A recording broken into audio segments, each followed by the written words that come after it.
el podcast de Ancla, con Toñi Garrido.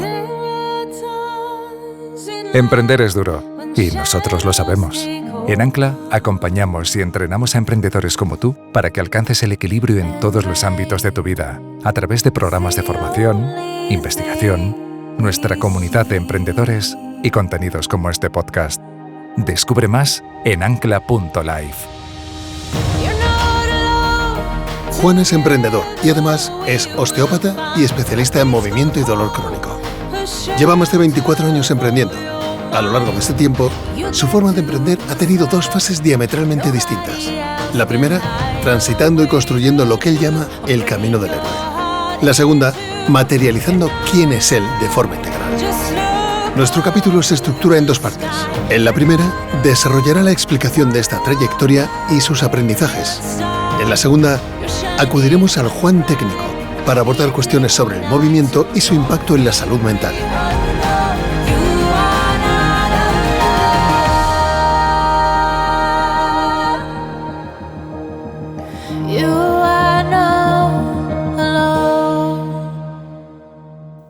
Bueno, siempre he tenido la sensación de que Juan vino a ser un maestro y además no tengo la menor duda de que yo fui su primer alumno, lo que le agradezco enormemente. También lo digo porque con menos de 2 años, que ya hablaba bastante, ya jugaba con su amigo invisible. Le llamaba Juan Inguiso y le enseñaba todo lo que iba aprendiendo, lo que deja claro que también la generosidad ha sido una de sus muchas virtudes, desde la más tierna infancia además. Ya en el colegio, con sus amigos y con sus hermanos, demostraba una habilidad especial para ejercer de líder en cualquier cosa que le parecía interesante o simplemente por el mero hecho de adquirir responsabilidad. Lo que más he admirado de Juan, además de su bondad e inteligencia, ha sido que desde muy pequeño parecía tener pero que muy claro lo que quería y sobre todo lo que no quería. Ahora que le veo haciendo todo lo que hace y lo que ha hecho todos estos años y la familia que tiene y cómo los trata y cómo se trata, y estoy súper orgullosa de Juan. Desde muy pequeño Juan demostró que venía a este mundo a comérselo. No porque aprender a hablar o caminar muy rápido, también por tener una imaginación y una ansia de conocimiento enorme. Siendo muy niño, casi un bebé, al salir de la guardería, ya venía recitándonos en el coche las canciones y las letras que había aprendido ese día. En la siguiente etapa, cuando entré en el colegio con 4 o 5 años, ya destacaba en clase, demostrando una gran inteligencia. Es en esta época cuando hace su primer grupo de amigos de infancia, en las que también se incluían amigos de la urbanización en la que vivimos y grupo de amigos que ha conservado hasta la actualidad. Posteriormente, en las siguientes etapas, Juan demostró ya ser un líder, faceta que en ese momento empezó a reafirmar y mantiene en la actualidad. Siempre ha tenido muy claro qué era lo que quería y lo que no, sabiendo desde siempre encauzar sus intereses a lo que más le enriquecía o gustaba. Juan desde pequeño siempre destacó por querer cumplir sus sueños y conseguir llegar siempre a la meta, conservar un entorno de amigos y saber hasta dónde se dirigía su futuro. Querido Juan, sé muy bienvenido a este nuevo episodio del podcast de Ancla. Muchas gracias. Juan es fundador de Nepo Estudio, es fisioterapeuta, es experto en el tratamiento de dolor crónico y en movimiento. Entonces estás aquí porque eres emprendedor y porque sabes muchas cosas de todo esto que acabamos de nombrar. Así que yo creo que esta va a ser una entrevista muy, muy productiva, aunque no busquemos la productividad como fin, pero creo que vamos a aprender muchas cosas contigo. Bueno, a ver, espero que así sea. A ver, cuando hablábamos en nuestra preparación de la entrevista me decías que tú de pequeño lo que querías ser es mayor. Porque cuando yo pregunto esto, la gente dice, bueno, pues yo quería ser arquitecto, yo quería ser bombero, pero tú querías ser mayor. ¿Por qué querías ser mayor? Sí, ¿no? Siempre lo digo que yo recuerdo que mi mente era exactamente igual que ahora cuando ya era pequeño, no sé, pero ya muy pequeño, 7, 8, 9 años, desde que tengo recuerdos. Y yo ya estaba deseando como pasar etapas para tener cierta libertad y un poco jugar en la vida, jugar de verdad, no jugar en esa simulación que hacemos cuando somos pequeños, ¿no? Que es tan importante porque nos prepara para la vida, pero yo ya quería dar el paso siguiente, ¿no? Y sí que es verdad que yo creo que siempre estaba como muy relacionado con desarrollar algún tipo de proyectito, o ganar dinero, o montar una tienda, o un periódico en el cole, o organizar a la gente o algo así. Siempre es algo que siempre he hecho y que me resultaba muy sencillo, pero sí me aburría mucho porque lo que quería era que pasase el tiempo. Y de hecho, bueno, pues hay una anécdota importante que no te he contado. Es cuando acabo la selectividad y cojo el tren ahí a Canto Blanco y llego a la universidad, por lo que sea, me matriculé en Ciencias Ambientales. Era una carrera nueva, tenía la nota, no sé, parecía que... Pero de esto que haces, pues no sabes muy bien por qué, ¿no? Por el ambiente, ¿no? Todo el mundo hablaba de ciencias ambientales en esa época. Y llegué allí y vi la fachada de la universidad y me paré un momento, esto es tal cual, y dije, ¿qué hago aquí? Y me di la vuelta, crucé la pasarela del tren, me metí en el siguiente tren, me fui a casa. Y a partir de ahí empecé a hacer cosas por mi cuenta, a emprender de diferentes formas, relacionado con el deporte, con el movimiento. Pero sí, ese fue un momento de muchísima presencia, muchísima claridad, de decir, me estoy metiendo en algo que no quiero hacer. O sea, que siempre has sido como muy independiente, ¿no? Y muy ejecutivo, ¿no? Sí. ¿Y por qué te decantas por la fisioterapia? ¿Qué te atraía de la fisioterapia? Me gustaba muchísimo el movimiento. Al principio, sobre todo desde el punto de vista del deporte, me fascinaba por qué ciertas personas podían jugar al baloncesto o hacer ciertas actividades de la forma en la que lo hacían. Me preguntaba siempre qué habría que hacer para ser mejor, para mejorar, para evolucionar. Me gustaba mucho que quizá todos mis momentos de más conexión con amigos, de más sensación de objetivos cumplidos o de perseguir un objetivo, era a través del deporte. Y era un campo de juego que a mí me conectaba mucho, me gustaba mucho. Y empecé por ahí.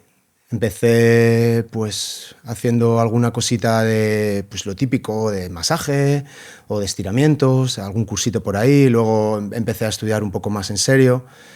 Al principio de forma más pasiva, más como terapeuta en camilla y tal. Pero muy pronto me di cuenta que tampoco estaba haciendo nada, que básicamente era ver personas todas las semanas casi de forma constante, ¿no? Entonces no entendía el punto, ¿no? ¿Por qué vienen todas las semanas? ¿Qué estoy haciendo aquí, ¿no? Y entonces empecé a trabajar con movimiento, en este caso fue con Pilates, que estaba como muy incipiente, ahí era algo muy nuevo y muy raro, que probé por casualidad y que me llamó mucho la atención, porque era una forma de moverse en el que tu atención estaba muy presente en el propio movimiento, en lugar de en las repeticiones o en la fuerza o en los kilos o en la velocidad. Y eso la verdad es que me voló bastante la cabeza y me gustó muchísimo. Y a partir de ahí empezamos pues un poco a aprender y yo ya desde el principio vi muy claro que quería desarrollar pues este afán un poco emprendedor o de trabajar por mi cuenta, de ganarme la vida a través de eso, ¿no? Y empezamos con el movimiento, con el pilates, con la terapia física, etc. Juan, entonces tú emprendes enseguida, muy rápido, pero porque tenías ganas de poner en práctica todas esas ideas que tenías, ser autónomo, y lo que está claro es que, por lo que me has contado, tu ánimo de emprender, o sea, tu fin último no era hacerte rico ni ganar dinero, sino al final dedicarte a lo que a ti te gustaba, a lo que te emocionaba, ¿no? Sí, o sea, a mí lo que me llamaba mucho la atención era ver mi capacidad de llevar a cabo cosas. Entonces, evidentemente, hay una recompensa económica y en ese momento pues está ahí, pero sacrificas tanto para emprender tan joven, con pocos medios, que al final lo primero que tienes es una merma, ¿no? de ingresos. Estás con muy poco dinero, lo que sobre, si es que sobra, o viviendo de tus padres. y reinvirtiendo todo, ¿no? Que eso sí que es algo que siempre he hecho, ¿no? Todo el dinero siempre va en mejorar aquello que estoy haciendo, porque esa sí que es una métrica que a mí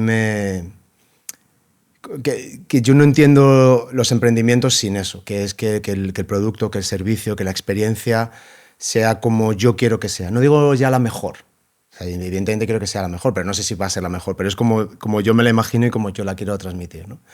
Entonces eso es muy satisfactorio desde el punto de vista personal porque consigo plasmar lo que yo tengo en mi mente en un proyecto que cobra vida. Yo siempre digo que es como magia, ¿no? De repente abres un sitio y suceden cosas, ¿no? El último emprendimiento que ha sido la cafetería, ¿no? Pues el otro día había un perro en una bici con su dueño con unas gafas y una gorra y entonces lo vi ahí y digo, es que, joder, este momento nunca hubiera existido si no hubiese montado la cafetería. Es magia. Entonces de repente se hace magia, ¿no?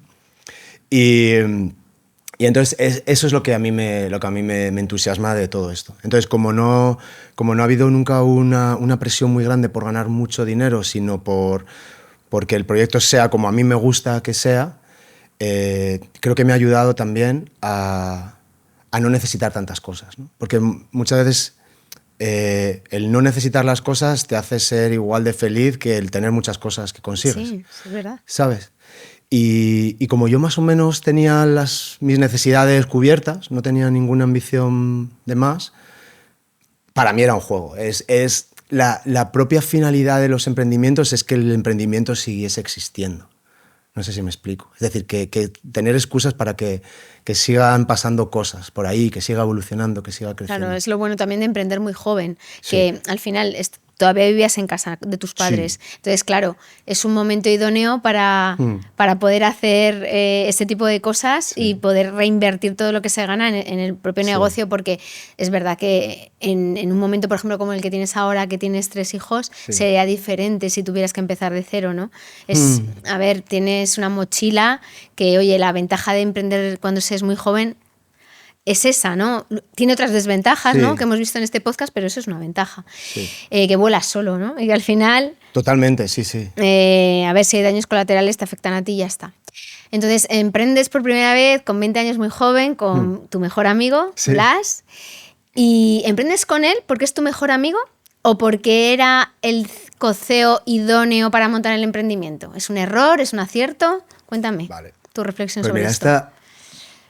Las dos opciones son verdad y te voy a explicar por qué. Yo conozco a Blas y es amigo mío.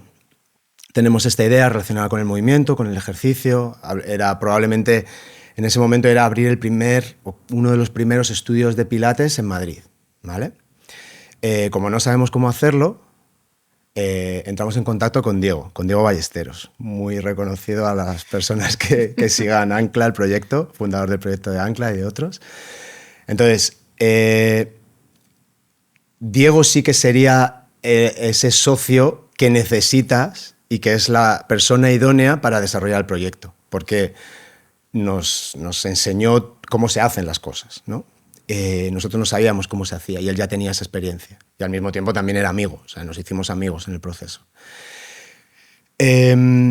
Claro, como en el mundo de Diego las cosas suceden muy rápido y muy espectacularmente, se levanta dinero, una cantidad de dinero que vista en perspectiva para mí no tenía sentido, o sea, una barbaridad. El proyecto evoluciona de una forma en la que nosotros, que es nuestro primer emprendimiento, no tenemos experiencia y tenemos todo puro idealismo. En concreto yo digo, yo así no quiero. Y entonces yo me salgo de ese proyecto. Y había más gente, aparte de Blas y Diego, había más gente. Diego ya estaba muy involucrado porque había levantado el dinero, tenía una serie de responsabilidades y de compromisos ahí. Ese proyecto continúa, pero yo me salgo. Y yo me salgo solo. Yo digo, yo esto no lo quiero. Sí, porque al final tienes un business angel y el business angel, claro, pone su dinero y al final, claro, quiere hacer lo que quiere hacer con su dinero. Y se recibe un tipo de depresiones, porque hay una inversión externa que quiere una rentabilidad y quiere un retorno. Eso es. Y yo no quería eso. Claro. Yo quería hacer el proyecto que yo quería hacer, que es lo que luego he hecho siempre. Vale. Entonces, ¿qué es lo que pasa? que mientras todo el mundo se queda en ese proyecto, que era lo que tenía sentido, Blas se viene conmigo. Entonces me dice, yo me voy contigo. Y digo, ¿a qué? si no hay nada, a lo que sea, digo, vale, pues hacemos lo que sea juntos. Entonces, claro, ese... Joder, me emociono, ¿sabes? Ese nivel de lealtad, pues es el mejor socio posible.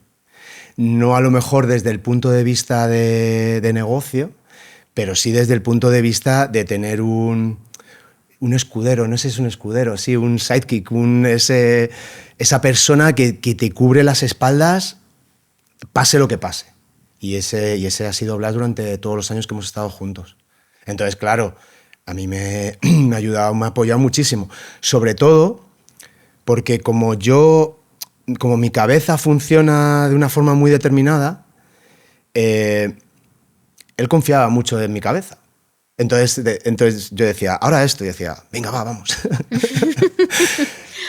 Hasta que eso se acabó, y es normal que se acabase, ¿no? Porque evolucionamos de formas distintas, pero muchos años ha sido así, ¿no? Ha sido los dos como una mente, pero los dos ejecutando y trabajando a tope. Entonces sí, era el mejor socio. Luego, en el momento en el que ya solamente era un amigo, pero la relación no fluía, fue cuando decidimos que era el momento de separar esa parte de nuestra relación y no poner en peligro nuestra amistad, que significaba y significa mucho para nosotros, por una empresa. O sea, eso sí que lo teníamos muy claro, ¿no? Y entonces ya, bueno, pues a partir de ahí ya los últimos 5 o 6 años estaba emprendiendo yo solo. Se produce esa separación con Blas en 2019 y tú me cuentas en la preparación de la entrevista que ahí es donde sufre tu salud mental, donde tú sufres un daño muy fuerte. Me hablas de depresión. Quiero que me cuentes cómo identificas que estás sufriendo una depresión, qué síntomas tienes y cómo lo gestionas. Yo empiezo a notar que pasan cosas extrañas en mi cabeza en el momento en el que yo mentalmente he tomado la decisión de que tenemos que separar esa sociedad, ¿no?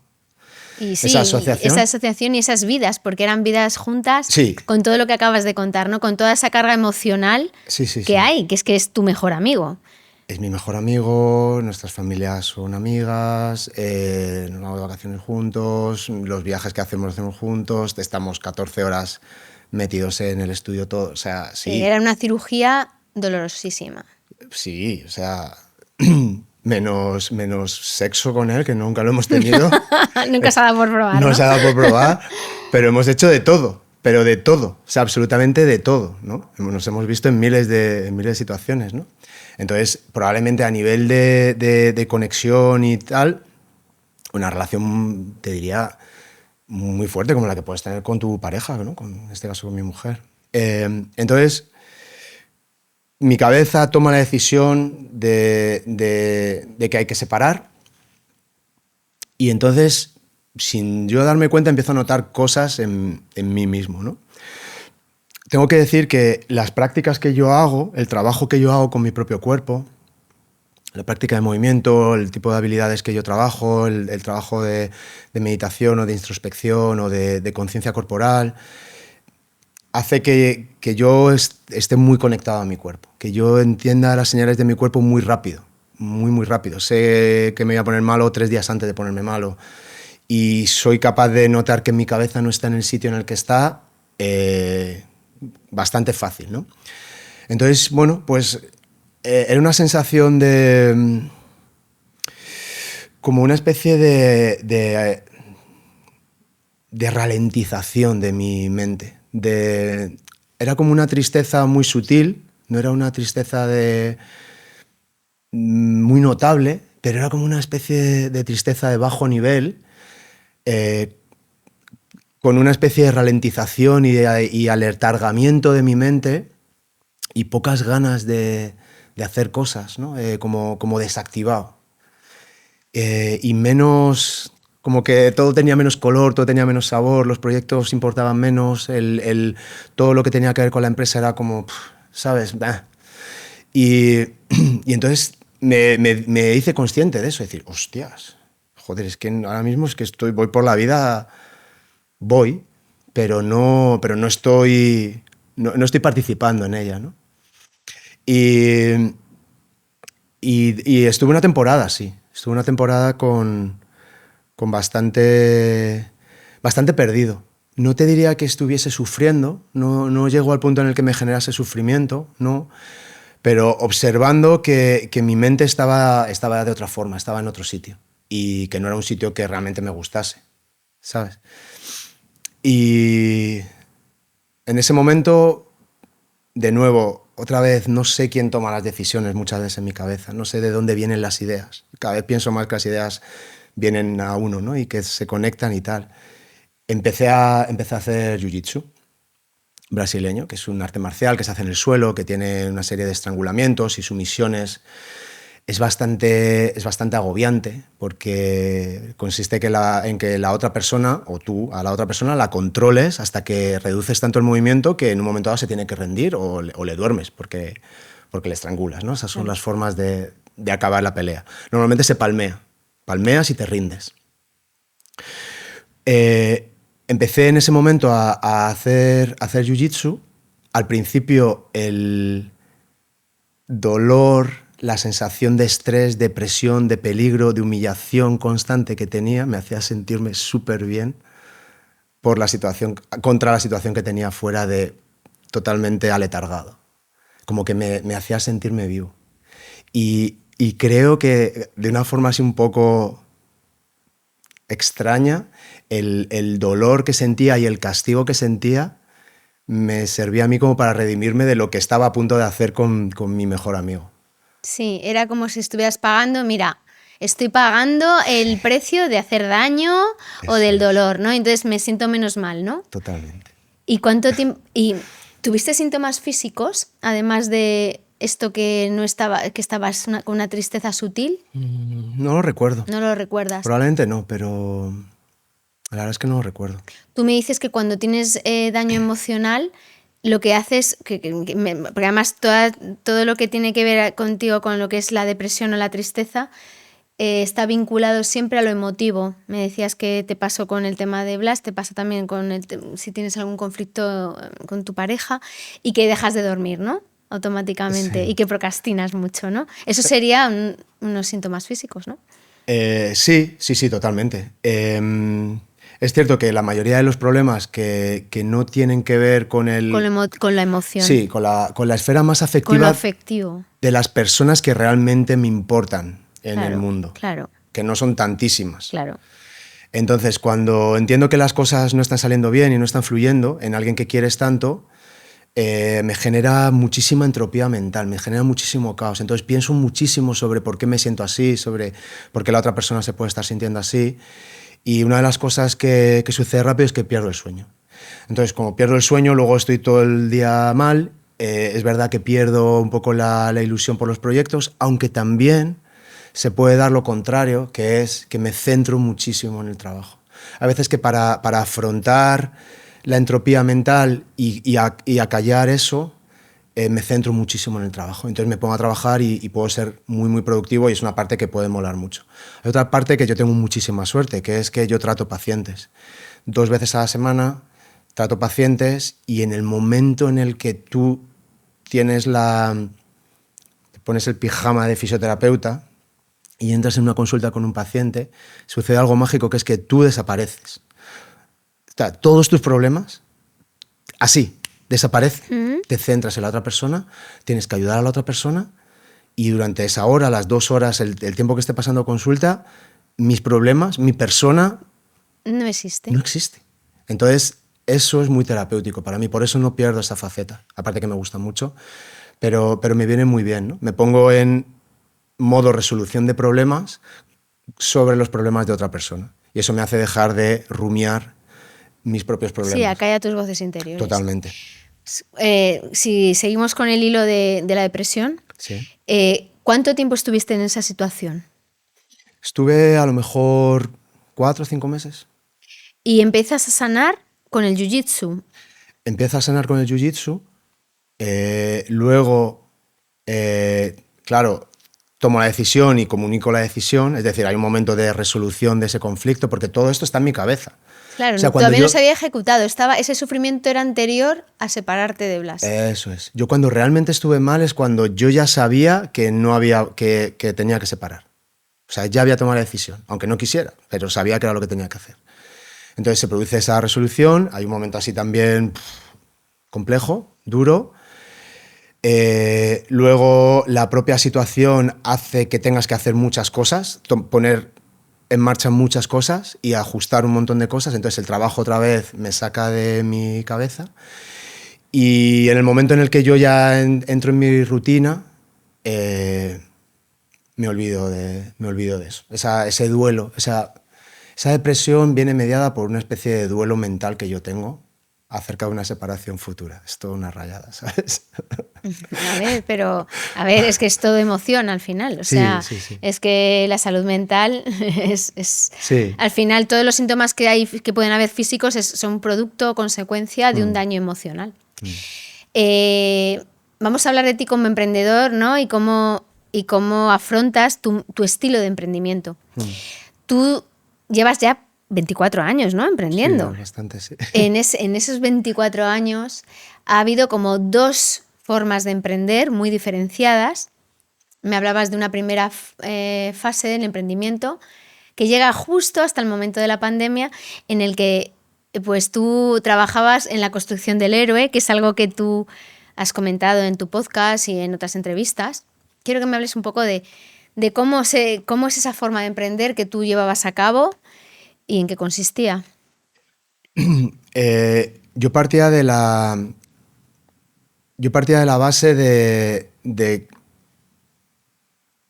que si tú vas a hacer algo, o sea, la premisa o la creencia en la que yo funcionaba en ese momento es: si voy a hacer algo, voy a hacerlo lo mejor posible hasta sus máximas consecuencias, ¿vale? Eso luego me doy cuenta también que viene mediado por identidades que tú te creas, por lo que los demás piensan de ti, por lo que tus padres piensan de ti, por lo que piensan de ti en el colegio. Entonces eres un chaval espabilado, medio listo, que eres resuelto, que pues todo el mundo te lo hace saber, ¿no? Entonces tú te lo crees. Entonces yo era un flipado absoluto y esa flipada me ha permitido conseguir muchas cosas que a lo mejor si hubiera sido más cauto nunca hubiera hecho, pero al mismo tiempo me puso en un camino de muchísima exigencia y de quizá cierta competitividad conmigo mismo, ¿no? De puedo hacerlo mejor, todavía me puedo esforzar más, todavía no está lo suficientemente bien. Estaba en esa vorágine de posicionarme, que creo que cuando tienes 20 años está guay una parte de eso. Es decir, yo creo que entre los 20 y los 30 años es cuando tú estableces tu lugar en el mundo, ¿no? Profesionalmente. Es decir, ¿qué es lo que va a pasar respecto a lo que yo voy a aportar de valor en el mundo el resto del tiempo? Yo creo que lo estableces mucho ahí. Y como yo no había estudiado y lo que había hecho es ponerme a estudiar en tiempo real, es decir, aprender mientras hacía, pues tenía mucho tiempo para centrarme en eso. No tenía hijos, lo que dices, pues mi mujer estaba en la universidad, era pues eso, full time a eso. ¿Qué pasa? Que poco a poco tú no te vas dando cuenta de todas las pequeñas parcelas de tu vida a las que renuncias. Pues ves menos a la familia, ves menos a tus amigos, sales menos, haces menos deporte, dedicas menos tiempo al ocio y cada vez el trabajo es más estimulante, esa adrenalina que viene.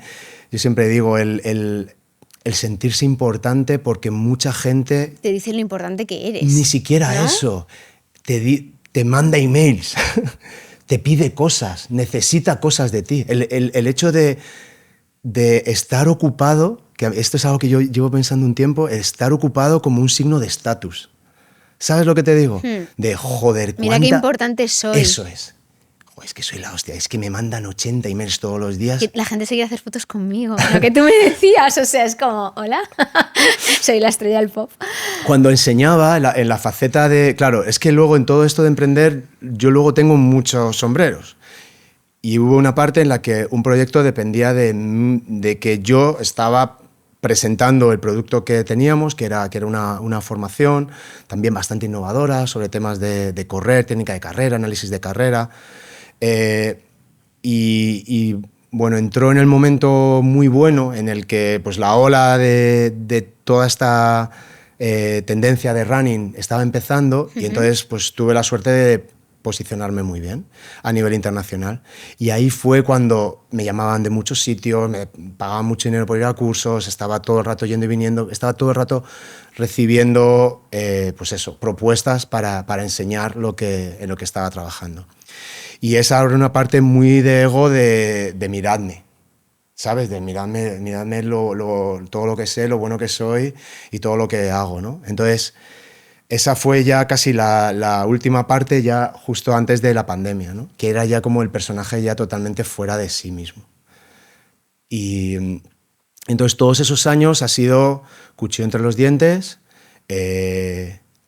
trabajar hasta las 2, hasta las 3 de la mañana, hacer lo que hiciese falta y tirar con ello. Y tengo que decir, yo creo que te lo comentaba, yo no me sentía mal. Yo no me sentía mal, no me sentía quemado, no me sentía cansado. Yo pensaba que estaba bien de salud, pensaba que estaba bien de salud mental, pero es porque yo creo que todas las cosas cobran sentido en comparación. Entonces yo llevaba tanto tiempo haciendo eso que no tenía nada con qué comparar. Se me había olvidado todo. Claro, no sabías lo que era otra cosa. Eso es. Entonces para mí mi vida era eso. Y lo normal. Y lo sano, ¿no? A lo mejor incluso, ¿no? Yo no sé si me lo planteaba en términos de sano o insano. Era lo que a mí me estaba alimentando. Joder, ganaba dinero, me llamaban de todos los lados, todo el mundo me tenía ahí como, joder, ¿cuánto sabe este tío? Qué bueno es. Alimentaba tu ego y Totalmente. Tú le alimentabas a la bestia cada vez más Totalmente. y más y cada vez le echabas más carne, ¿no? Totalmente. Y tú dices que llega un momento en que no sabes si te quieren por lo que eres o por lo que haces, que debe ser, además, jorobado eso, ¿eh? Sí, esas son preguntas que me hago cuando el mundo se para. Vale, te las haces después, pero en ese Sí. momento ni te las cuestionabas. No. No, te decían, ¿cómo no me van a querer si yo soy estupendo? A ver, no sé qué hubiera tenido que pasar para si no se hubiera parado el mundo en marzo del 2020. Es que no sé, es que es otro multiverso. Es que no sabes lo que hubiera pasado. No, ¿Tú tenías tiempo para tus hijos, por ejemplo? poco. Poco.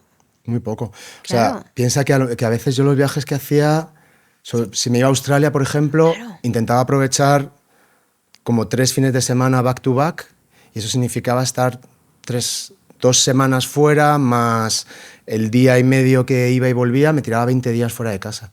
Y yo tenía una de 2 años, otro de 4 y otro de 6, y mi mujer en casa. Y también te lo comentaba, claro, como tú te montas ese personaje de esto que yo hago es fundamental para mí, es súper importante, no puedo vivir sin esto. Mi mujer también hacía honor a eso, es decir, también decía, ¿cómo voy a limar esa parte que es tan importante para él? ¿Cómo se la voy a quitar? ¿Cómo voy a ser yo una fuente de fricción? Entonces ella, agradecido por ella, me permitía y me facilitaba y me apoyaba y me soportaba todo eso. Sí, porque ella pensaba que era tu fuente de felicidad, que si te cortaba con eso, Me iba a matar. te iba a matar. Pero yo te digo que soy mayor que tú y tengo 3 hijos también, que le faltó ponerte foco en, oye, que te estás perdiendo cosas súper interesantes, súper bonitas, maravillosas. Qué pena que no las veas, qué pena que no estés. O sea, Sí. yo creo que, aviso a navegantes, también, los que tenemos hijos porque hemos querido tenerlos y porque nos encanta tener familia y somos padres por elección pura, decimos, somos conscientes de que es un tiempo que no vuelve y son unas vivencias que son únicas. Entonces, decirte, oye, que esto es precioso y mira, no lo estás viviendo, también es una cosa necesaria, ¿sabes? Sí. Pero fíjate que No pasó. Que no ocurrió. ni yo me estaba dando cuenta Ni ella. en el momento. Yo creo que ella se está dando cuenta, pero ella en su elección de qué hago con esto, yo creo que optó por apoyarme a mí, aunque yo estuviese equivocado, porque lo estaba. Y luego es en el siguiente Juan, 2.0, 3.0, el que sea, otra persona totalmente distinta, porque yo tuve que matar a ese Juan, pero matarle. Pero Totalmente. cogerle por el cuello y meterle debajo del agua hasta que dejó de patalear. fue en el momento en el que yo volqué gran parte de mi tiempo a mi familia. O sea, yo lo que me di cuenta es que yo era mucho más feliz siendo una pieza clave en la familia y viviendo todos esos momentos, buenos y malos, Claro. pero estando ahí, que estando solamente en este camino del héroe que yo llamo, sacrificando todo lo que era mi vida, lo que era mi ser, en función de un objetivo que tampoco importaba tanto. O sea, que tampoco era para tanto, que yo pensaba que sí, pero al final no ha pasado nada, ¿sabes? Cuando las cosas han ido por otro lado, tampoco era para tanto, ¿no? Entonces, es una vorágine en la que te metes. Estás en la vorágine, es que estás en el bucle.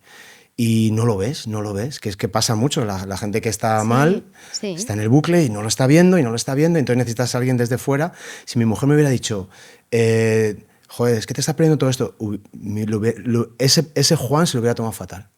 Ese Juan lo hubiera tomado fatal, yo creo que ya lo sabía. No me hubiera conectado, ¿sabes? Eso que dices tú de, te lo estás perdiendo, tienes que saberlo, y para saberlo tienes que vivirlo. Y yo ni siquiera tenía la oportunidad de vivirlo. Yo estaba lo que estaba. Y entonces, también te lo contaba, y que ya no sabía ni por qué estaba. O sea, la propia rueda seguía rodando y yo había dejado hace mucho tiempo de preguntarme, ¿por qué estoy haciendo esto? Yo quiero hacer esto. Es lo que yo quiero. Y son las preguntas que me empecé a hacer cuando paré.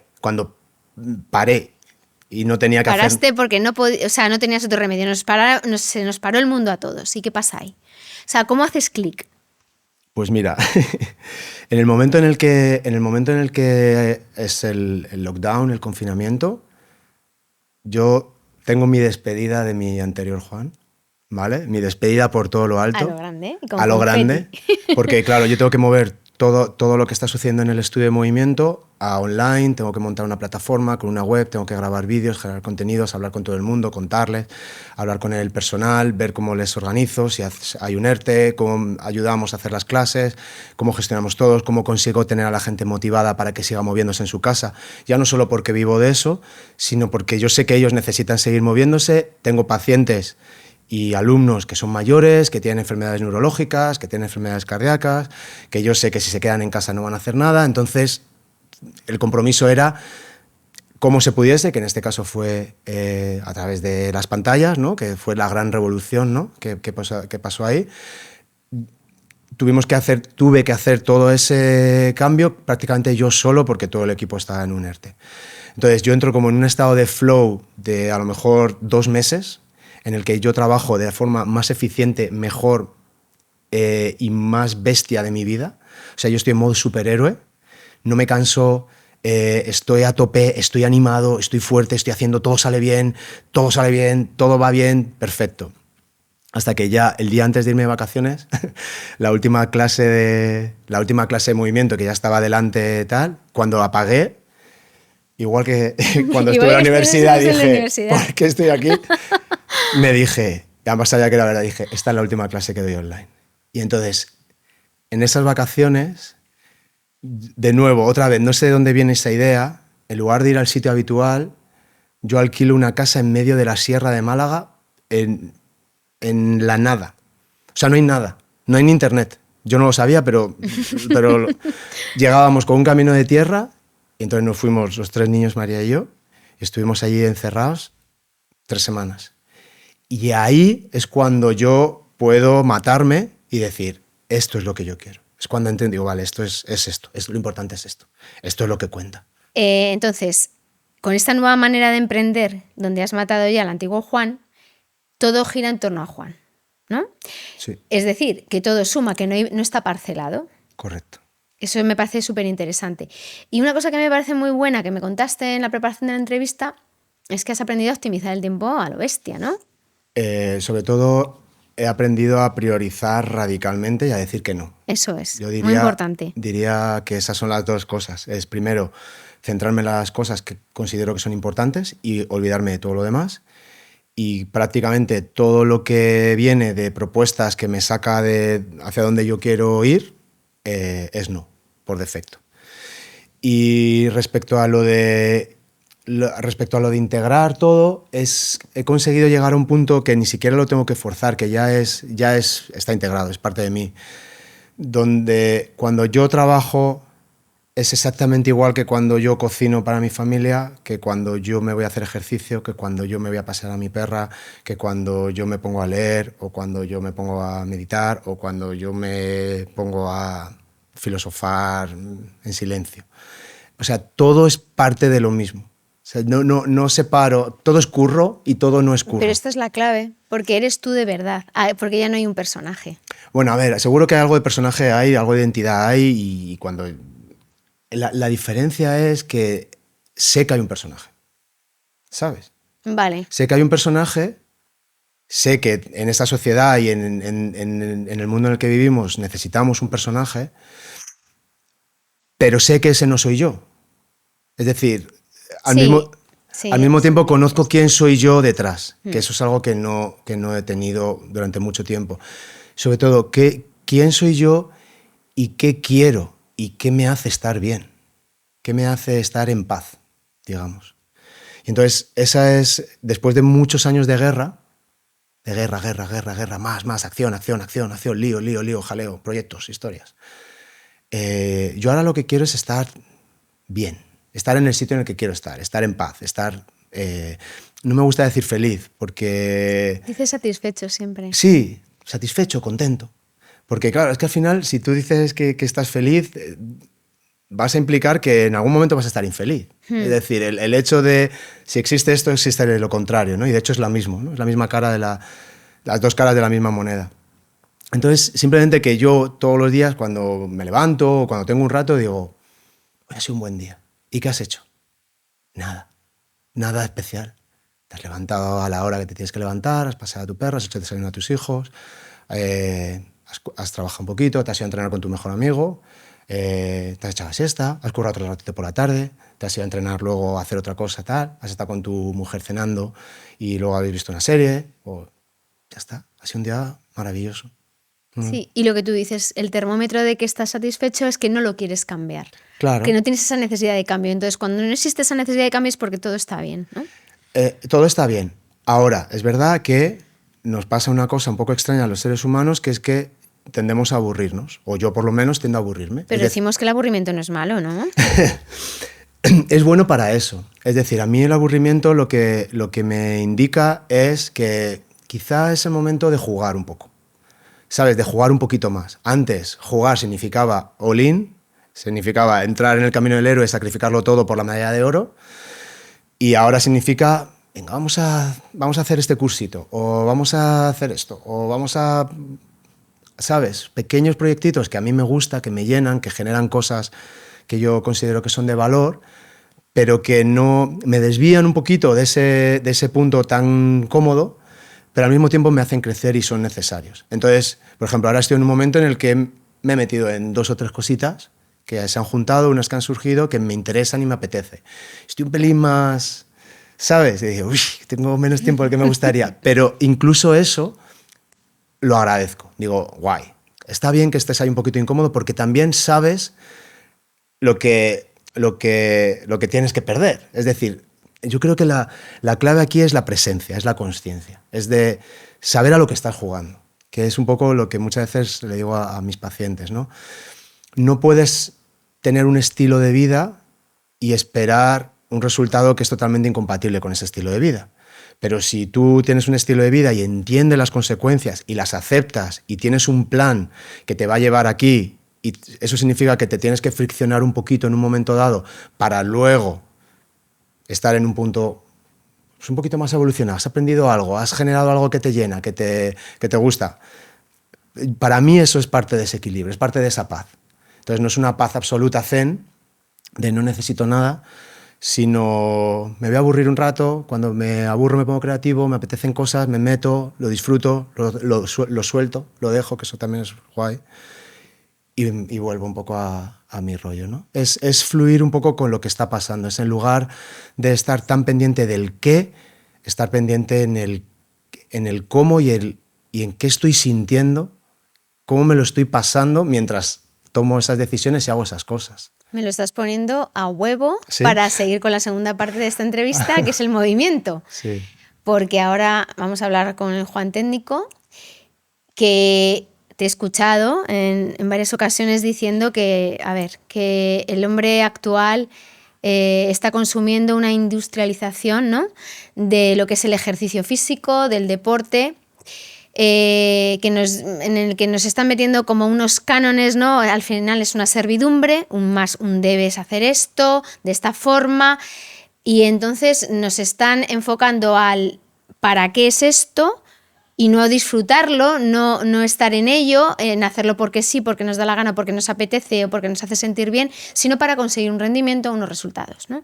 Entonces me gustaría que habláramos de esto un poco y que me des tu visión.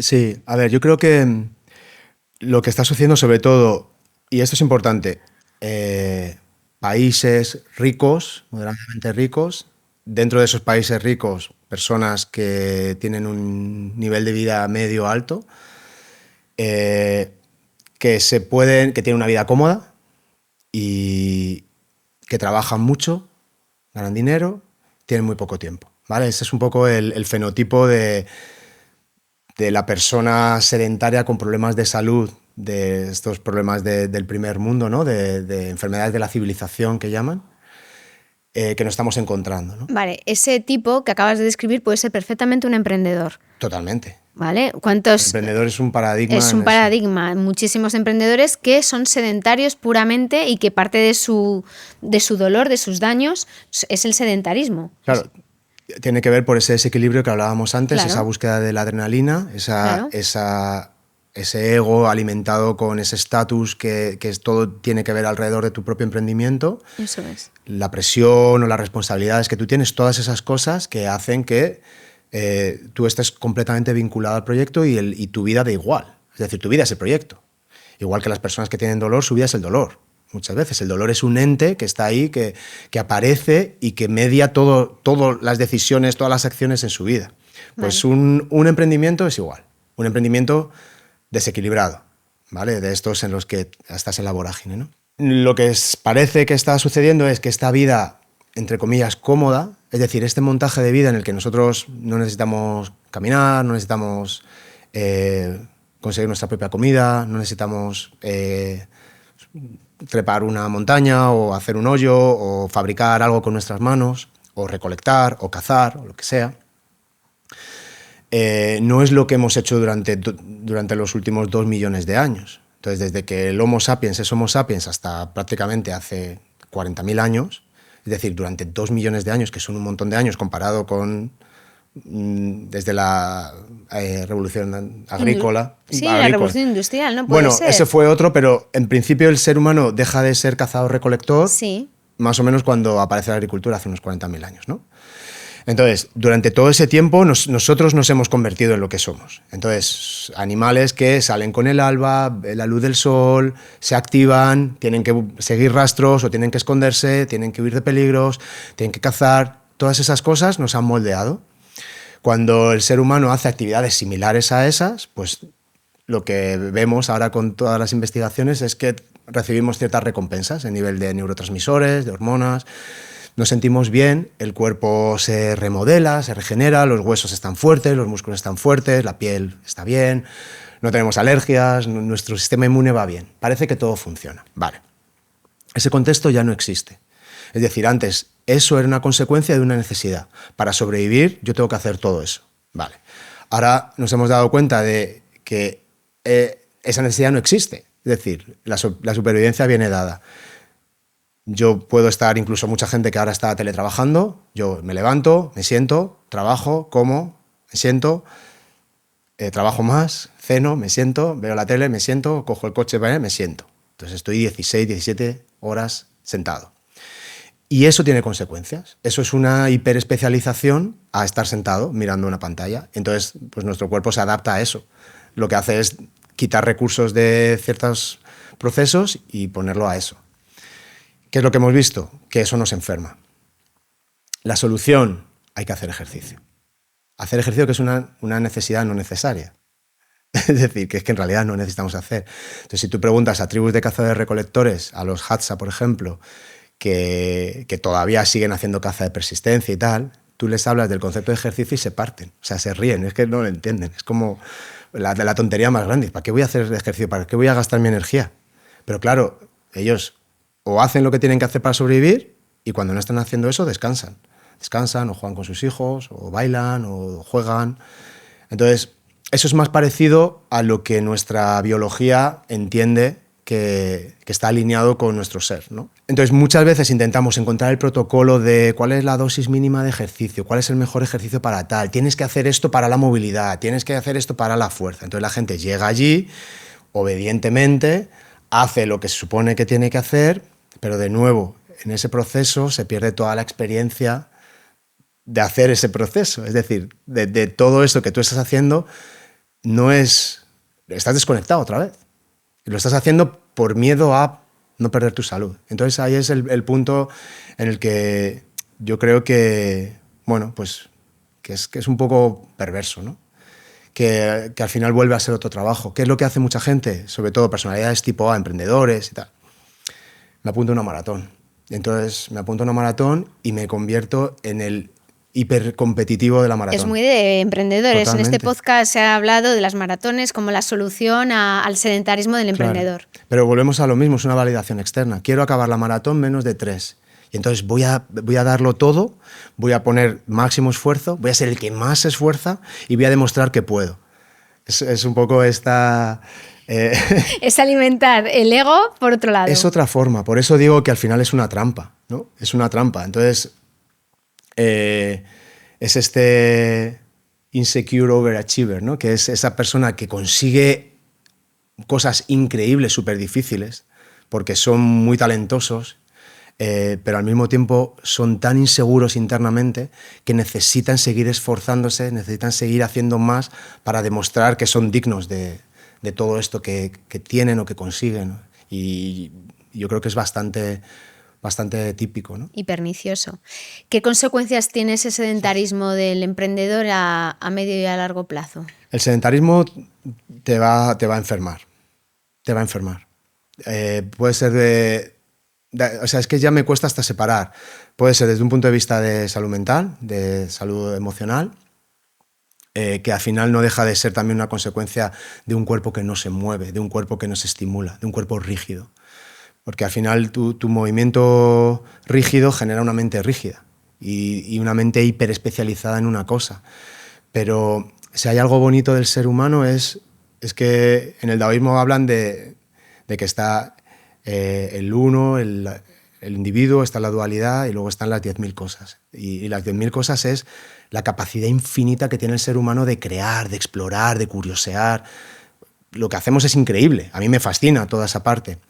Pero claro, de ahí nos perdemos.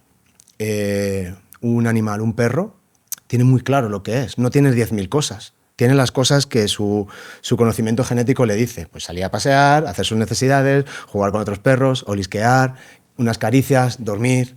No tienen mucho más. Y un perro siempre se comporta como un perro. Pero el ser humano tiene la capacidad de dispersar su conocimiento y crear nuevo conocimiento y no parar de curiosear y de crear cosas y de innovar. Pero en ese camino nos perdemos y no podemos volver al 1 ni al 2, ¿sabes? No podemos volver a ¿qué soy yo? ¿Dónde está mi esencia? Entonces es todo lo externo lo que creemos que es lo que nosotros somos. Entonces ese muchas veces es el verdadero problema, ¿no? El perderte en las cosas que estás haciendo sin tener una experiencia real del por qué las estás haciendo, cómo las estás haciendo, cómo te estás sintiendo mientras las estás haciendo, ¿sabes? Te pones en ser el que más dominadas hace en el gimnasio, compitiendo contra los demás, cuando a lo mejor el que mejor se lo pasa hace 8 dominadas, pero se lo está pasando muchísimo mejor, está disfrutando mucho más de la clase, está viviendo de una manera mucho más orgánica todo ese proceso. O no hace dominadas. Hay mucha gente que está haciendo zumba o está haciendo baile y se lo está pasando pipa. Correcto. Y no pisa el entrenamiento funcional en la vida, o sea, no lo hace. Claro, de hecho las personas, cuando nosotros al final tratamos pacientes que están en un proceso de dolor crónico, el dolor crónico siempre se caracteriza casi siempre por miedo al movimiento ese miedo al movimiento te lleva a ciertas conductas de evitación, es decir, dejas de hacer cosas y al final es un bucle en el que pues, desarrollas ciertos patrones pues, que son muy típicos. La hipervigilancia, me fijo mucho en mi dolor, ¿no? La rumiación, pienso mucho en mi dolor. El catastrofismo, pienso en todas las cosas malas que puede pasar, ¿no? O por qué me ha pasado esto. Empiezas todo ese diálogo interno negativo realmente es el predictor de que una situación que pasa en tu cuerpo se cronifique, cuando no tienes una causa real. Estamos hablando de dolor crónico benigno, de me he lesionado la rodilla se ha curado, pero después de 10 años me sigue doliendo la rodilla. Y tú ves la rodilla no tiene nada. Me refiero a ese tipo de dolor crónico. Son todos esos factores psicosociales los que hacen que el dolor perpetúe. ¿Vale? O sea, es todo ese trabajo que hacemos, ¿vale? Lo que necesitamos es meter ejercicio y meter actividad, porque esas personas tienden a evitar el ejercicio porque tienen miedo a moverse, pero claro, si yo me voy a cuál es el mejor ejercicio para el dolor de espalda, si esa persona odia eso, no lo entiende, no le gusta, se aburre, esa persona no va a dejar de hacerlo y aunque sea muy bueno para ella, sabemos que no funciona. Al final, ¿qué es más eficaz? Lo que tú dices. ¿Qué te gusta hacer? ¿Te gusta bailar flamenco? Pues venga, vamos a bailar flamenco. Vale, a lo mejor te tengo que ayudar a prepararte con 4 cosas para que puedas bailar flamenco sin dolor. O a lo mejor tenemos que hacer un plan de exposición a bailar flamenco. En eso te puedo ayudar. Pero luego al final lo importante es que tú bailes flamenco ya no solo porque te estás moviendo, sino porque te gusta, porque te hace sentirte vivo, porque te hace sentirte bien, porque es significativo para ti. Ese es el verdadero cambio. Y eso es cuando ya las personas empiezan a poder desprenderse de ese dolor y de todos los patrones psicosociales asociados al dolor. Entonces, es muy importante, personalidades tipo A que nos están escuchando, los que son oyentes de este podcast, no hay que hacer todo ni de la mejor manera posible, ni el mejor protocolo posible, ni tengo que hacer todo y sentirme mal si no lo hago. Permítete jugar, permítete explorar, haz cosas que te hagan sentir bien, aunque no sean las más eficaces. Deja de escuchar a expertos que te digan las 27 cosas que tienes que hacer a lo largo del día, que es un trabajo más al trabajo que tú ya estás haciendo, y empieza a escuchar qué te viene a ti bien, qué funciona para ti, qué te gusta, qué es significativo, qué puedes mantener en el tiempo. Porque si tú al final mantienes esa rutina a costa de apretar, es que estás otra vez en el mismo patrón, es que no estás viéndolo. Es terrible, es que es una tortura. Es la actividad física como un trabajo, como una servidumbre, en vez de como algo lúdico. Eso es, como algo que signifique una fuente de cosas positivas, sí, para ti, de placer, en tu vida. de recompensa, de gratificación, sí. ¿No? Y no, eso no significa que no a veces sea duro. Por ejemplo, mi práctica de jiu-jitsu es muy dura, es muy dura. Pero estoy muy conectado con ella. Es muy significativa para mí, me hace crecer muchísimo, muchísimo. Sí, tú me decías que te encantaba la persona en la que te conviertes. Sí. ¿En qué te conviertes cuando haces jiu-jitsu? Bueno, pues mira, entre otras cosas, cuando llegas allí al tatami, eres un cinturón blanco y no sabes nada, lo primero que te das cuenta es que cualquier chavalito que ha entrenado un mes hace contigo lo que quiere. ¿Vale? Entonces ahí ya da igual lo que sea, da igual lo guay que seas, da igual lo emprendedor que seas. Te coge cualquiera y si no palmeas, te ahoga. Con lo cual, ¿qué tienes que hacer? Palmear. ¿Palmear qué significa? Me rindo. ¿Me rindo? ¿Me has ganado? Perfecto. ¿Qué es lo que pasa? Vuelves a empezar, vuelves a aprender. Es tan vasto, es tan grande, es tan incómodo que cuando sales de ahí, tu vida es sencillísima. Es súper fácil. Es que esto es una maravilla. Tengo todos estos problemas de curro, no sé qué, tal. Da igual, si acaba de estar aplastando un tío de 100 kilos, ahí me ha finalizado 20 veces. Está bien. ¿Sabes? Te da ese punto de conexión con la realidad. Entonces también me gusta en quién me transformo porque desarrolla mi humildad, porque también me permite ayudar a otras personas, me pone en ese punto de ser un maestro cuando ya sabes un poquito más, cómo les puedo ayudar, empatizar con ellos en el proceso, porque hay mucha gente que empieza en cinturón blanco, pero hay un embudo muy estrecho para llegar a cinturón azul, que es el siguiente. Uh-huh. Entonces, ese proceso en el que tienes que pasar esa travesía en el desierto tan dura, es una criba enorme, pero cuando pasas ahí es cuando empiezas a ver todo lo que hay, ¿no? Yo muchas veces digo que incluso por ejemplo, a mí me ha ayudado mucho a entender quién soy yo como hombre. O sea, entender mi masculinidad de una forma muy distinta a la que yo la vivía antes. También muy, muy, muy mediada por medios de comunicación, cultura, tal. Y entender que un hombre rodeado de un grupo de amigos, de hombres, en el que están haciendo algo que es difícil y duro y lo hacen todos juntos y compiten, porque compiten, pero al mismo tiempo colaboran, entran todo el rato entre competición y colaboración, genera una camaradería, genera una conexión, genera una humanidad maravillosa. Y entonces te reconcilias con los hombres. Que a mí, por ejemplo, otra de las cosas que pasa, yo tuve la suerte de tener a Blas, que era mi mejor amigo, pero prácticamente era mi único amigo. Y cuando Blas se va, sigue siendo mi mejor amigo, pero ya no estoy con él tanto. Y necesito volver a reconstruir relaciones con mis amigos, y ha sido algo que me he dedicado muchísimo en los últimos 4 o 5 años, y es parte de esa integración, parte de mi trabajo, mandarle un mensaje a un amigo: ¿qué tal? ¿Cómo estás? Mira, he visto esto, me acuerdo de ti, te mando una cosa, quedamos a comer, nos tomamos una caña, cada vez que alguien me dice ¿una caña tal? Ya, venga, vamos. O sea, para mí esa reconexión con mis amigos, no, o sea, cuando hablamos de salud mental, te diría que es casi lo más importante. Para mí, estar en ese grupo de hombres en Jiu-Jitsu, haciendo esa cosa tan extraña, empatizando mucho con el proceso en el que estamos todos, cada uno en el suyo, y el volver a reconectar con amigos, en este caso hombres, ¿vale? No digo que no pueda ser, pero en este caso, en mi caso, ha sido así, porque me ha permitido hablar más, expresarme más, contar cuáles son mis historias, también dar consejos, recibir consejos, ver que estamos todos, joder, muy solos, que estamos todos también sufriendo. Y yo ahora llego y lo primero que hago es contarle lo que más vergüenza me da de mi relación a mis amigos.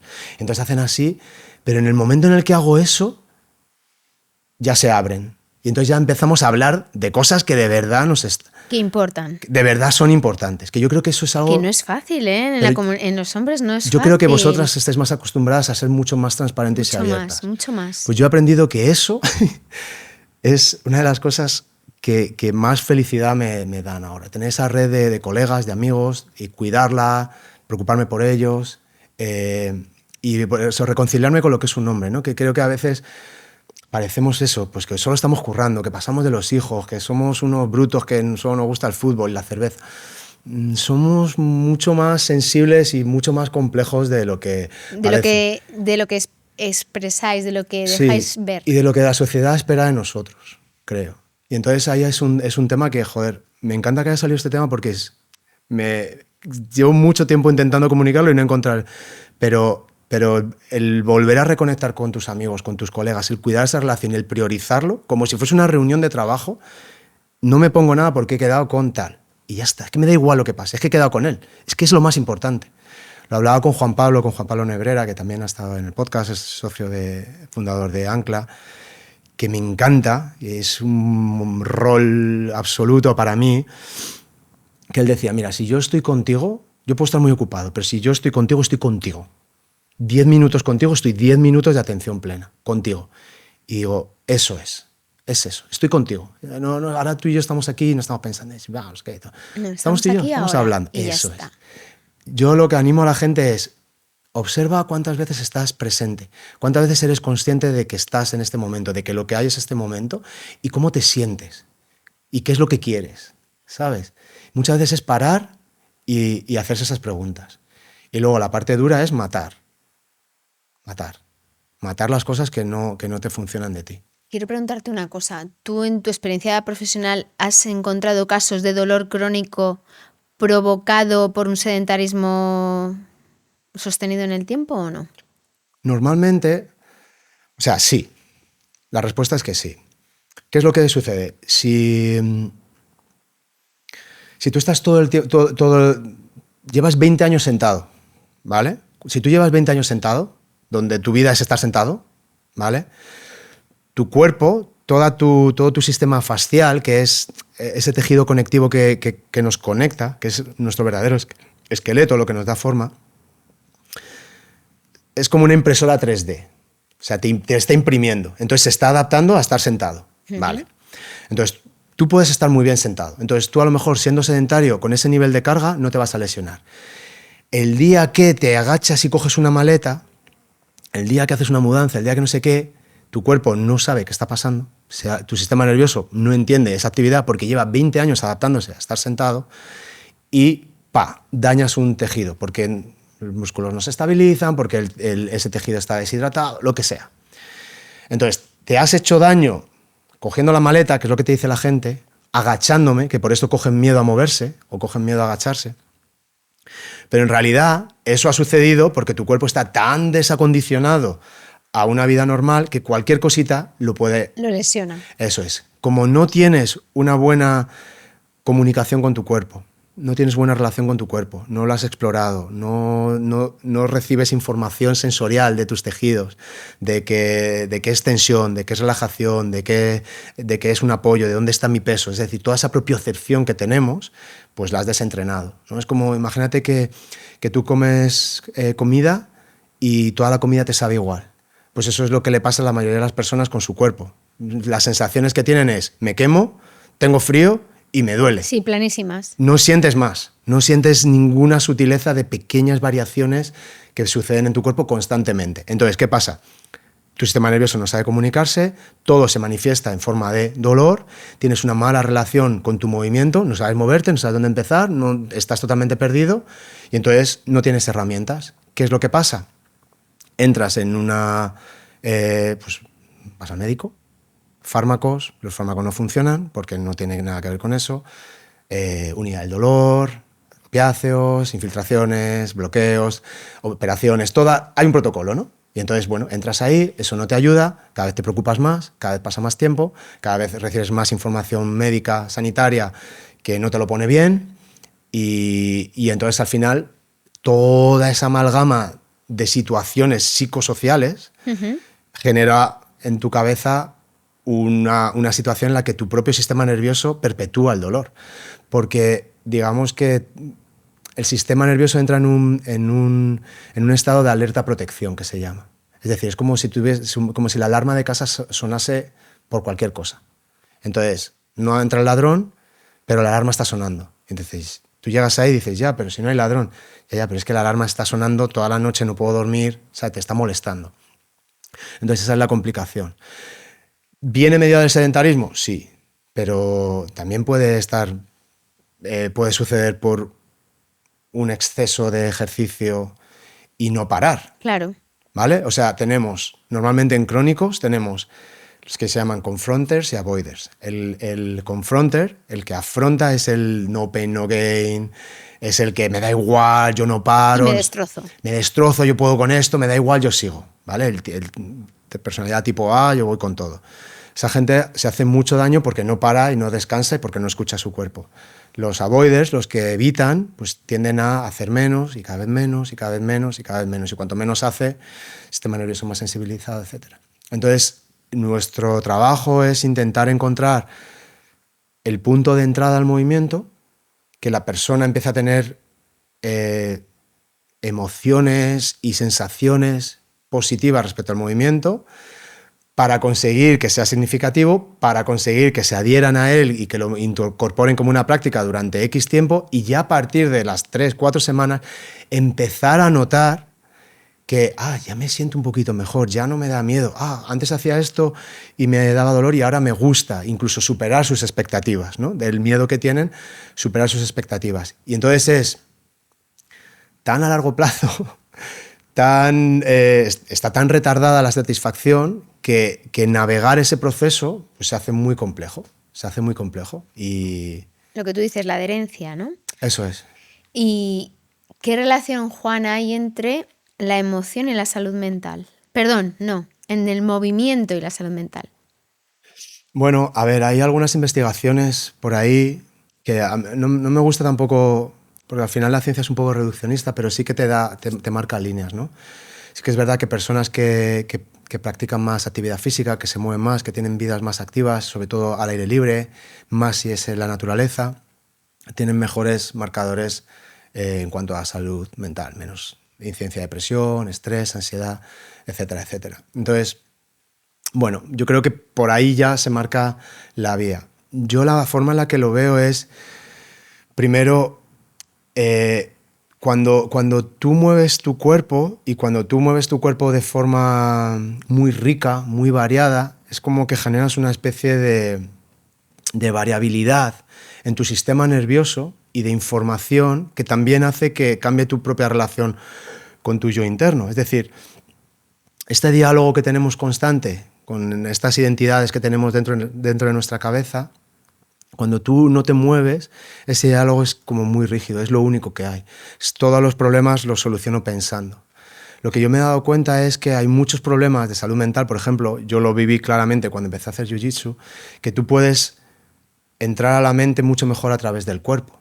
Es decir, tú puedes moverte, puedes respirar, puedes hacer actividades que te permiten que tu mente se calme de forma endógena, por simplemente sistema de endocannabinoides, opiáceos endógenos que nosotros tenemos, que hace que tengas más serotonina en el cerebro y que te encuentres mejor, ¿no? Entonces, cuando no tienes eso, estás de alguna manera renunciando a toda esa farmacia de neurotransmisores muy potentes que nos hacen sentirnos bien. Entonces, si tú no te mueves, ese sistema deja de existir, deja de funcionar, es algo que nos hace sentir bien a lo que de alguna forma renuncias o no tienes acceso.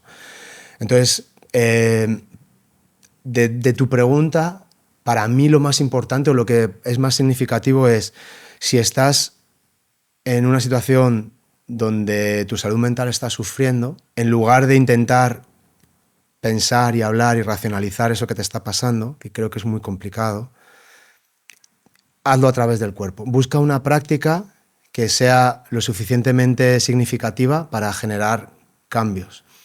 Porque una de las cosas que sucede es que nosotros tenemos como diferentes cerebros que han ido evolucionando, ¿no? Cerebro más reptiliano, cerebro mamífero y luego tenemos cerebro más desarrollado, que es el neocórtex. Cuando el neocórtex se entera de algo, el reptiliano ya se lo ha pasado, pero vamos, 20 veces. De hecho, la cantidad de bytes de información que puede procesar el sistema límbico es exponencialmente superior al que puede hacer el neocórtex. Entonces, hay un montón de cosas que ya tú lo sabes, que ya tú lo has resuelto. Intuiciones, sensaciones, toma de decisiones espontáneas que están ahí, pero que si no estás acostumbrado a verlas, si no estás acostumbrado a sentirlas, si no estás acostumbrado a conectarte con ellas, pues se te pierden. Entonces todo lo racionalizas y todo lo intentas sacar a través del lenguaje, de esta forma más explícita. Pero claro, es que en el lenguaje te haces tus propias trampas. Y aparte, si tú te sientes mal, convencerte de que sentirte mal es una elección, que con la misma situación puedes elegir sentirte bien, es un poco puñetero, diría. Que a veces es lo que se dice, ¿no? Sí, el hablarte bien, ¿no? Sí, no, tú eres lo que te pasa no es responsabilidad tuya, pero tu reacción a lo que te pasa, sí. Sí, es muy complicado, sí. Bueno, cuidado con eso. Cuidado con eso. Depende de dónde venga eso, es un arma de doble filo. Es verdad que si tú eres capaz de estar conectado y entender a lo que estás jugando y tienes herramientas para resolverlo, bien. Pero si tú lo que te estás es autoconvenciendo de que tienes que estar bien cuando realmente todas tus señales te están diciendo que estás en la mierda, lo que tienes que hacer es escuchar esas señales, porque esas emociones te están intentando decir algo. Claro. No te están intentando decir, te sientes mal, siéntete bien, no. Atiéndelas, ¿no? Exacto, ¿por qué te sientes mal? Claro. ¿Por qué te estás sintiendo mal? ¿Qué cosas están mal? Entonces es en esa exploración cuando tú ya puedes tomar decisiones, pero todas las decisiones implican una acción. Todo. O sea, todo lo que nuestro cerebro hace implica una acción. Tanto por defecto, es decir, dejar de hacer algo. Sí, una inacción o una acción. Eso es, o ejecutar algo. Pero al final nuestro cerebro está diseñado para moverse, para hacer cosas, para ejecutar acciones, ¿no? Entonces, cuanto más granularidad tengas con tu movimiento, con tu cuerpo, cuanto más entiendas tus sensaciones, tus percepciones, tus emociones, el monkey mind ¿no? Esta voz... La loca de la casa, como me decía Santa Teresa de Jesús. Sí, ¿no? Sí. Claro, esa gente sabía mucho. Esa gente hacía prácticas somáticas muy bestias. Los místicos llegaban a sitios muy bestias precisamente para romper su ego, para romper su identidad. Entonces es cuando tenían estas experiencias noéticas, cuando veían a Dios. Y es que puedes ver a Dios, no cada uno con la creencia que tenga, pero tú puedes, dentro de ti mismo, está la posibilidad de entender que hay algo mucho más grande que nosotros mismos a lo que estás conectado, a lo que eres parte de. Y eso solo lo puedes, eso yo te lo estoy contando, pero si no lo has vivido no significa absolutamente nada esto que te estoy contando. Claro, pero cuando lo vives dices, experimentarlo. hostia, espérate, que es que esto es mucho más bestia de lo que yo pensaba, que esto no va de quién soy, qué hago, qué carrera he hecho, qué trabajo tengo, qué coche tengo, en qué casa vivo. Que no, que todo eso es un teatro, que eso no eres tú, que tú eres parte de algo muchísimo más grande. Y eso a mí también, por ejemplo, me da muchísima paz. Lo hablamos también con Juan Pablo, ¿no? Esos misterios, ¿no? De ¿qué hacemos aquí? ¿Por qué tenemos conciencia de por qué tenemos esta conversación? ¿Cuál es el sentido de todo esto, ¿no? ¿Por qué tenemos conciencia de nosotros mismos? Y por qué tenemos conciencia de la mortalidad, lo que Exacto. hablábamos. Sí, es que eso es algo muy peculiar del ser humano. Es único en el ser humano. Sí. Es que somos conscientes de que vamos a morir. Entonces, claro, eso condiciona absolutamente todo, para bien y para mal. Te voy a preguntar una cosa. Tú que trabajas con tanto enfermo de dolor crónico, seguro que está súper vinculado el dolor crónico a la salud mental, porque vivir con un dolor crónico deprime. Sí. Vamos. ¿Qué herramientas le das tú a tus pacientes para que puedan mitigar el impacto en la salud mental? Pues esa es la madre del cordero, ¿no? En todo esto. Como te decía antes, van a ser marcadores más de tipo psicosocial los que determinen la duración del dolor, la persistencia del dolor y muchas veces también incluso la intensidad del dolor. Es decir, llega un momento en que después de haber recibido un daño agudo, cuando los tejidos se curan, que todos los tejidos se curan, eso tenemos que decir, una hernia se cura, una tendinitis se cura, todos los tejidos tienden a tener una historia natural positiva en la que se curan. Es importante que digas esto. Eso es, y esto sí aprovecho para decirlo porque la gente piensa que las cosas se rompen y se quedan rotas y que tienen que doler para siempre. Eso es muy inusual, puede pasar, pero es un porcentaje muy pequeño de los casos. La mayoría de los dolores crónicos son dolores de tipo inespecífico, es decir, no sabemos muy bien dónde está el dolor. Puede estar en el sistema nervioso porque se sensibiliza, puede ser que esa información que llega de los receptores periféricos cuando llega a ese conectoma del cerebro, todas esas etiquetas, todas esas creencias, historias, contexto que tenemos, pues que puede magnificar. Entonces ahí hay muchas cosas, pero sin duda el componente psicológico tiene un aspecto fundamental en el dolor crónico. Y luego, ya no solo para que se instaure, sino el hecho de... El dolor crónico está muy relacionado con la percepción de discapacidad. Es decir, en el momento en el que tú tienes dolor, te das cuenta que has dejado de hacer cosas y cuanto más cosas dejas de hacer, menos cosas puedes hacer. Entonces empiezas a percibir que hay partes de tu vida en las que tú participabas que empiezas a perderlas. Y eso es duro.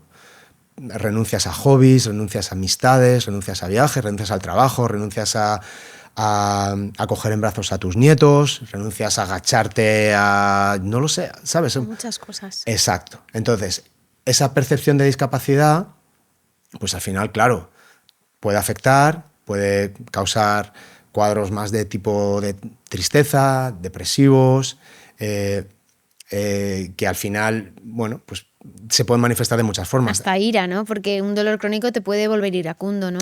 Sí, exacto. Al final... cuando lo vemos más desde un prisma más largo, normalmente lo que nos vamos a encontrar es gente que está sufriendo las consecuencias del dolor y tiene rasgos que tienen más relación con la ansiedad, otros rasgos que tienen relación con la depresión, otros rasgos que tienen relación con el estrés, como esto que dices tú, de repente esas expresiones de ira así descontroladas, ¿no? Esa falta de autocontrol o de autoconciencia. Todas esas cosas se suelen dar.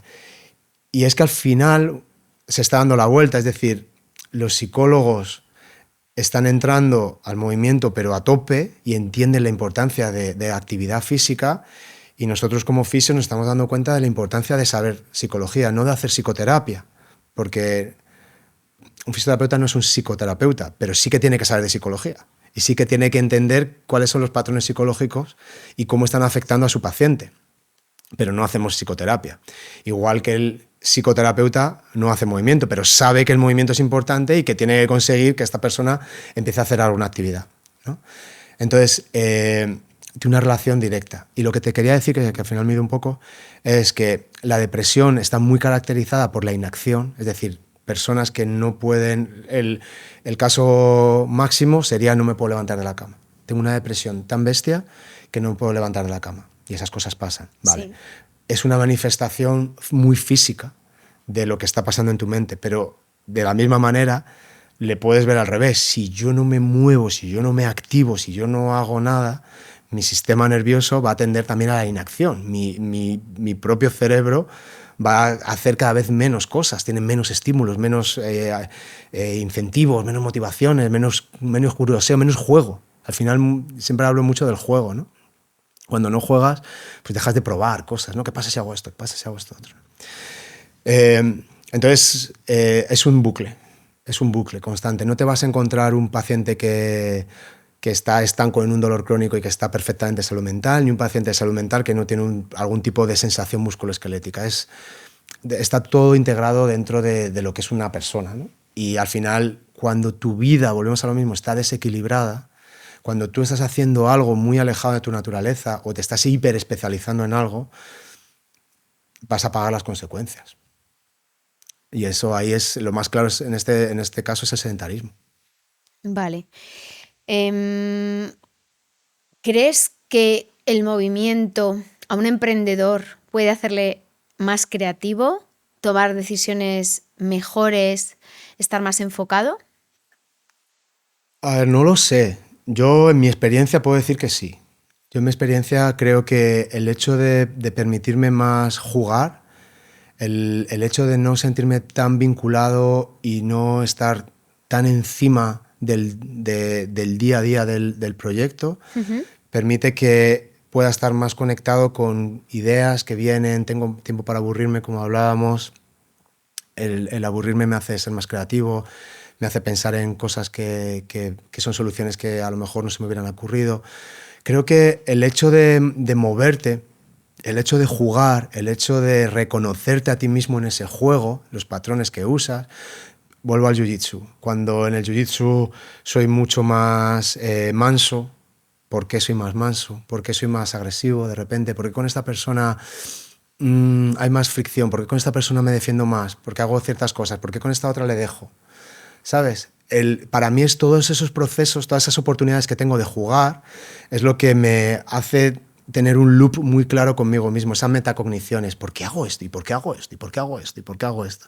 ¿Sabes? Todo ese proceso es el que te hace conocerte a ti mismo mucho más. Y cuando te conoces más a ti mismo, tienes más claro qué es lo que quieres. Y cuando tienes más claro qué es lo que quieres, lo puedes plasmar, puedes utilizar el proyecto como un vehículo para conseguir lo que tú quieres. Y te digo que normalmente lo que tú quieres no es más dinero, ¿sabes? Lo que tú quieres es tener una vida más plena, es divertirte más, es pasarlo mejor, es disfrutar, ¿no? Por lo menos yo. Lo que pasa, a veces se nos olvida. Y la métrica del dinero, la métrica del crecimiento, de tal, es que son muy salientes. De la escalabilidad. Escalabilidad, es que son muy salientes. Se convierte en una competición muy externa, donde la validación es externa. Entonces yo a lo que voy es, joder, tienes una empresa. Si la situación no es súper estresante, hay una presión brutal, ¿hasta qué punto puedes jugar? ¿Hasta qué punto puedes disfrutar de ese territorio de juego? Y de ese camino, ¿no? Exacto. Yo lo veo, por eso te digo que para mí ya está todo integrado. Todas las facetas de mi vida, familiar, trabajo, deporte, tienen que ver con mi desarrollo, tienen que ver con quién soy yo y cómo quiero estar. Y lo que te hace sentir bien. Eso es. Pues llegamos a la última pregunta de este podcast. Vaya. Que siempre es la misma. ¿Ah, sí? Sí. Siempre pregunto, si tú, Juan, estuvieras caminando por la calle, dándote una vuelta por Pozuelo cuando has salido de ahí del estudio y te encuentras al pequeño Juan a la vuelta de la esquina, ¿qué le dirías? No lo sé. Probablemente nada. Probablemente nada. No.